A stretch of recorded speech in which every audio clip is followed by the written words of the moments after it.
ati nu gargaari tokkummaa nuuf kenni wal dhaggeeffachuu nuuf kenni gumii kana eebbisi nu wajjin waan jirtuuf si haa galatu bilisummaa waan dhufuuf si haa galatu maqaa gooftaa Yesuus Kiristoosiin.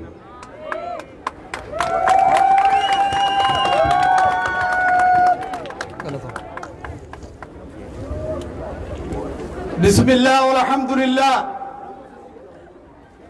أرمو جرتو أرمو نبلسوم أرمو نبلسوم أنخني نسيت يركمه منا منتا مسلمان راتودان مسجدوت أدادا بكبوراني نسيت يركمه خنيس ونقرسيسو أسين نجران أبانا منتا كريستانا وقار قمو قمخي خمرقاتين أبا من تابروت وركما يجو خوني أرمومان تقطه يسيتي في أرمون يرمهون داهو الدامبه ربو يسيراتي نما قرسيس نتي خاستي أركم نف أرميا في أرموما في ليغا خينجا خون أرمو تيتو بكترة وركم سيسيتو نتي أرمو دامي اين يفنا بنا أرمون بلسومتي مي يوم بلسومتي أما بلسومتي خناف من أمنتا مسلمة حكومتك الليه ظلمي لا في ميدا حكومتك الليه نبال علي فتا خليس جتمتك يون الرابع ربين قابل نبي الله موسى يرقو أمة بني إسرائيل خم فرعوني يروني راف قبرون فتوتوري أمة سم بلسما إساني أركم سيسو في أكا إسان بلسما إساني قوم فتن قرو راف نبي الله موسى نرقمي حق فرعون التنفو نبي الله موسى أمة هنا قبرون فتيتي جرتي يروني رافي خناف أمة هنا قلق سيجين خناف أمني أران ترورمو قبرون فتاجرو بكما هندتي خيستو بيا أورمو لفا أورمو الرتي أورميا الرتي نفتنيا هاتاتو أبي هاتاتو أورمو غرتي إسان جل بتمتي هاتاتو هندي إساني أورمو ما في أورميا قلق سورة قبن أورمو فريتو نقبدي خنا حكومتك اللي ودرو دابنا أرمون قبرون فمو درنا بنا أرمون بلسوم ركبتي حكومتك اللي ونين سنينا مدخانين الرابعة الربودة هريرا الدادة بو قفان أصو انتاني أمني أرمو جارمي الدادة أمتي قلي الدادة أمتي أمت خينيا هانكا إسان بلسوم ما قوم فتنتي جلد أبتو رقبا community asiti fi warra kalgari gadufe fi warra buruksi galaton fachada hogga mana debitan namni tokko leewno sorrafne community teenya hundi mata isi gubbatti waa'ee oromoo fi oromiyaadha qabatte sagantaa takka oromoodhaaf baafte akka isin bornu gobbaatu eeyna jechu kanarraa eeydanimi community oromoo rafuu qabdi arraboo darafuu ni qabna mana galle irrafnu rabbi isina gargaaru rabbi nu haa gargaaru oromoo rabbi nu haa bilisomsu biyya teenya gartee aangoo nu haa gonfachiisu galatoomaa kanumaan irraa ba'a waan dhaggeeffattan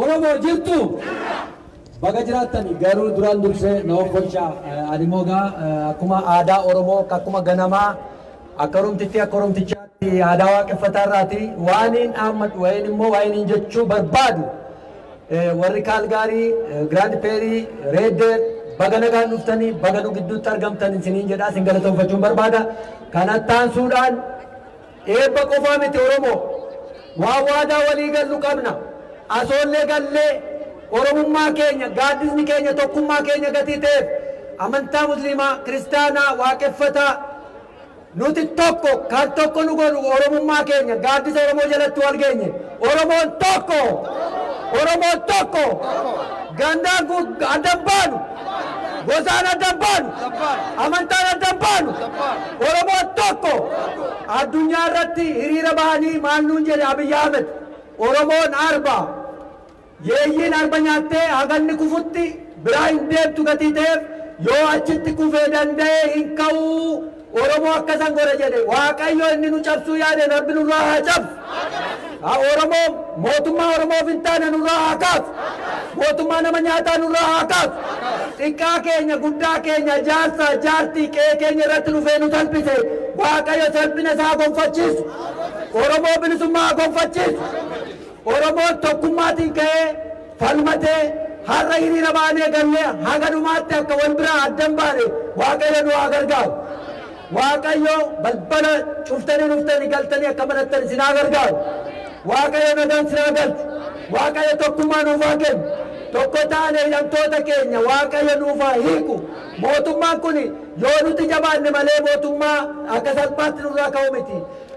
Ijoolleen keenya qeerroon qarreen madaafa agaazii fuuldura dhaabbattee wayyaanee Maqaleetti galchite garuu inni kun Maqaleetti galuuf hin taa'u. Jimma Bashaasha keessatti guddate waggaa 18 Wallagga keessa basaasaa ture. Gola keenya qe'ee keenya warra keenya laga keenya malkaa keenya beeka gatii ta'eef Oromoo Waaqayyo jabina isaa nuuf haa kennu. Wal bira dhaabbannee waliin falmannee warra bilisoomu nu haa taasisu. Fayyaa ta'aa ulfaadhaa nagaan galaa.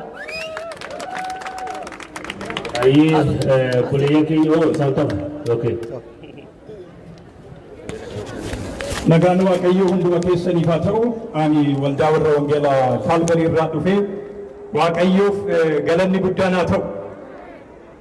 Akkuma obboleeyyan kiyya dubbatanii macaafni qulqulluun birmadummaatti akka jiraannuuf birmaduu nu baase.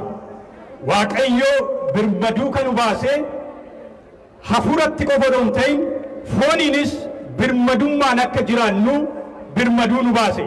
Kanaafi warri akka sabni Oromoo birmadummaatti hin jiraanne ganamaaf galgala hojjetan iji isaanii otoo argu Waaqayyo inni ganama birmadummaa nuu kenne saba keenyaa birmaduu baasa. Birmaduu nu baasa. Hin bilisoomna. Hin bilisoomna. Waaqayyo ilmaan namaa gaafa uume birmadummaadhaan bilisummaadhaan haqaan qixxummaadhaan walqixxummaadhaaf akka jiraataniif uume waan ta'eef birmadummaan walqixxummaan kennaa namaa otoo hin ta'in kennaa Waaqayyooti waan ta'eef jaalatanis jibbanis Waaqayyo humnaan Fir'aoon funyaan qabee saba isaa akkuma baase Waaqayyo inni Waaqaaf lafa uume Waaqayyo inni waan hundumaa danda'u saba Oromoo diina kenna afaan qabee bilisa nu baasa. Hamma fedhe Fir'aoon humni isaa hamma fedhe yoo jabaate Waaqayyo iyya saba isaa dhaga'ee Waaqarraa akkuma ka'e dhiigni kaabaaf kibbaa bahaaf dhiharraa ijoollee Oromoo gara Waaqayyootti ol iyyu fuula Waaqayyoo dura hingaa dhangala'uun dhiigaa lafeen cabuun dirree Oromiyaa irratti maqaa Yesuusiin hingaa. Yaa saba koo ergaa tokkoon isinii qaba. Innis immoo namni tokkummaa qabu akka laayyatti hin cabu. Namni tokkummaa hin qabne akka laayyatti caba.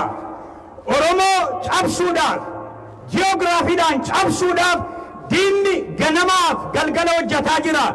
Diina jalaa seexana jalaa hin nageennaare. Yabooti hin nageennu jala hin nageennaare. Ji'oogiraafii jalaa hin nageennaare. Ilmaan Oromoo ilmaan Booranaati. Ilmaan Oromoo ilmaan Baarentuuti. Ilmaan Oromoo ilmaan Oromtichaati. Nami tokko ani ilma Oromtichaati haa jedhu. Kanaafi jala deemtuu jala gajjettuu jala qoodduu jala goomattuu jala hin nagayina. Tokkummaan humna. Mee sagalee keessa wal duukaa fuudhaati. Tokkummaan humneedha. Tokkummaan humna. Yaa saba Oromoo guyyaan kun yaadannoo isinii haa ta'u.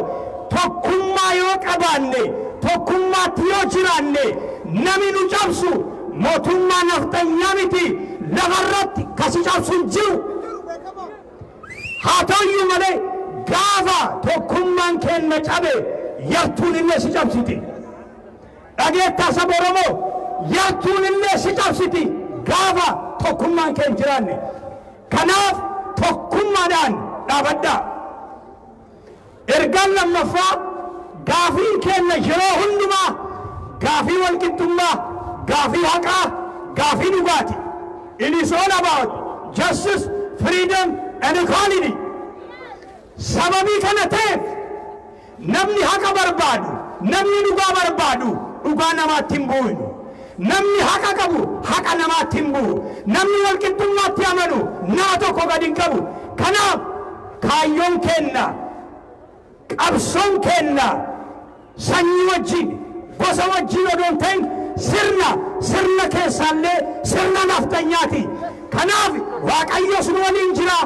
Namatti hin bu'inaa, mirga namaa hin tuqinaa, mirga keessan garuu eenyuttillee hin kenninaa. Ammallee irra deebi'ee ergaadhumaa yoo nu dhagaan mootummaa biyya san bulchaa jiru isinii miti warri isin dura isin wajjin tures qeerroo qarree Oromiyaa jala dhaabachuu hin dandeenye. No matter waan feete taankii mataraayes waan feete qabaadhu. Sabni kuni dhugaa qaba. Sabni kuni waaqa qaba. Namni waaqa jala dhaabatu hin jiru. Namni dhugaa jala dhaabatu hin jiru. Kanaaf otoo gaarri kun isin jalatti hin jigin saba kana jalaati gora. Eenyullee kana jalaati nafu waan ta'eef jalaati gora. Yeroo tokko hin kadhanna. Warri musliimaas kadhateera Waaqayyo kadhanna. Waaqayyo abbaa kenna. Yeroo kana aniif sabni kuni fuula kee dura jirra. Haqa namaatti hin buune, waan namaatti hin buune, nama hin tunne, mirgati nuu kennite, birmadummaati nuu kennite, nagaati nuu kennite gaafanne. Ammallee si kadhanna furmaanni si biraatti haa dhufu. Mee harka keessan harka mirgaa ol qabaa gara Waaqaatti. Waaqayyo mirgi si biraa dhufa, birmadummaan si biraa dhufa, nagaan si biraa dhufa. Maqaa Yesuusiin saba ammatu kana, saba jaalatu kana, saba nagaa kana ati bilisa baase. Yeroo kana si kadhanna obboleeyyan keenya mana hidhaa keessa jiran abaarsa jalaa, nyaataa jalaa, bineensa jalaa harki kee isaan irraa haa ta'u. Ayyaanni kee isaan irraa haa ta'u. Warra miidhamanii mana keessa jiran, hospitaala jiran harki kee fayyinaa isaan bira haa ga'u. Warra maatiin isaanii jalaa du'ee gadda keessa jiran afurri jajjabinaa isaan argatu. Kana hundumaa si kadhanna maqaa Waaqayyo Abbaa, kan Ilmaa, kan Hafuura Qulqulluu Waaqayyo tokkoo nu dhaga'i. Ameen. Galatooma.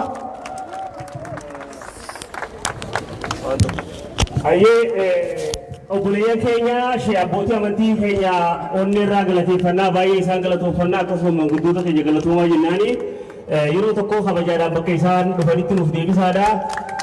Kanatti aansee daqiiqaa 15 obboleeyyan keenya musliimaa ni sagannaa nuuf hayyamaa jedhanii nu gaafataa jiranii.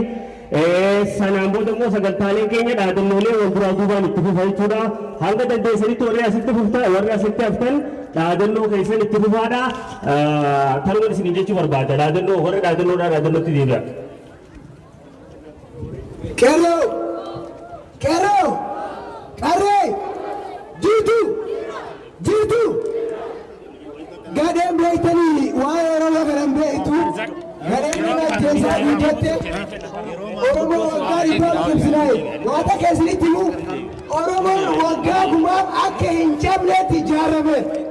Dhagaya ka Oromoo keessa dhalattee dhiira wajjin dalaytus ka Oromoo gurguruuf garaa miti olii gakkaatus dhagaya.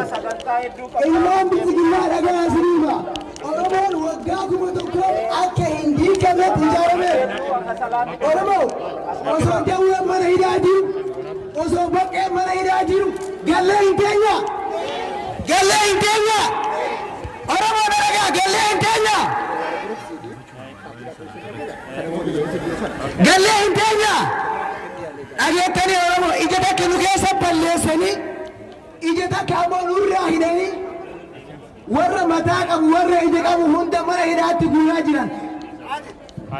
Obboleeyyan keenya sagantaan asirratti nuuf ta'e baay'ee waan ta'eef nam tokko akka hin deemne asumaan dhaamsa dabarfannaa obboleeyyan keenya hanga sagadanii dhufan qofa deeqaa 15 oofannaadha. Sanii achitti immoo sagantaa wal duraa duubaan baay'ee qabna akka asirraan deemne please. Dhageettanii Oromoo dhugaa takka isiniima Abiyyi jechuun Abiyyi biyya san bulchuu miti. Abiyyi biyya san bulchuu miti Oromoo gide bulchuu miti qeerroo bulchuu miti Oromiyaa bulchuu miti Abiyyi mana isaa bulchuu hin danda'u. Abiyyi mana isaa bulchuu hin danda'u dhugaa takka isiniima. Dhagaa Oromoo waan ajaa'iba takka isiniima. Abiyyi kaleessa hoggaa angootti dhufe sobuu immoo Oromoo sobuu ajjeesuun mo'aa muudhaa jedhe. Nama ajjeesuun mo'aa muudhaa jedhe. Hadda ammoo biyya adiidhaan gadi bu'ee Netanyaa of duuba hiriirsee ilmaan Oromoo irratti sanyiin hunda abidda labse. Oromoo kana ni fudhaddaa? Oromoo kana ni fudhaddaa? Oromoo dhagayaa isin dhagayaa hin jiru. Oromoo hin fudhaddaa? Dhugaa isiniin jedha biyya keessatti haawwata jechuun hin jiru, xiqqaa jechuun hin jiru, guddaa jechuun hin jiru.